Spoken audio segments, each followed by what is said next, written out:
Good afternoon, everyone. Today's story is about wolves and young wolves. Wolves have a bad image, and it is slowly being erased with the truth. In spite of common belief, wolves are not savage by nature.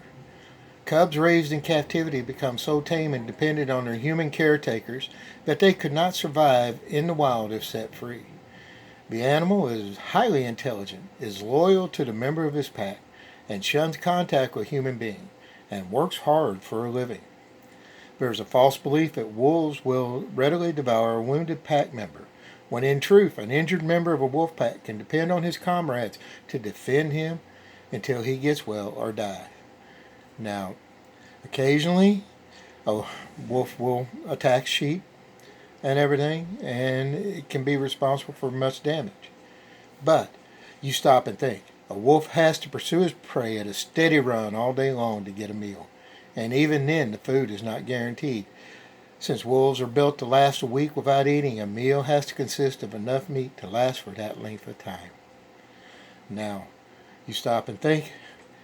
When it comes to the young wolves, there are many things, but of all the mammals of North American gray wolves seem to have as much understanding as the needs of their young as any in the world.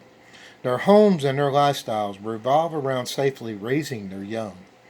In late April and early May, the adults begin digging dens where their young will be born. The tunnel that leads to such a den may be as long as 12 feet. Small chambers to be used only by the pups are made off of the tunnel. These have exits to brushy cover and areas under stones where the pups can look out at the world without being seen. When the young wolves are about a month and a half old, by which time they no longer sleep with their mother, the adults, usually 3 to 6 in a pack, lie in beds that are located about 50 yards away from the den. In early July, when the pups begin to explore around the playground, the adults move to their summer home. This is a simple 10-foot long tunnel where the pack can hide and rest safely if need should arise. In November, the wolves move to their winter camps. All pups have reached adulthood by this time, and the pack sleeps out on the cold on the bluffs of the tundra where they will stay until the new litters are born the next spring. Now, through the centuries, wolves have had a bad reputation. In recent times, its character has been cleared.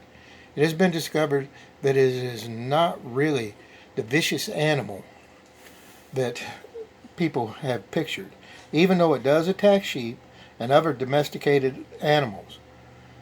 Because attacking sheep is part of its nature, there is going to be a tremendous difference in the nature of the wolf that is going to lie down with the lamb in the new earth, as our text tells us. And there's going to be a tremendous change in the nature of every person who gets there to see them together. And your verse today, guys, comes from Isaiah 11:6.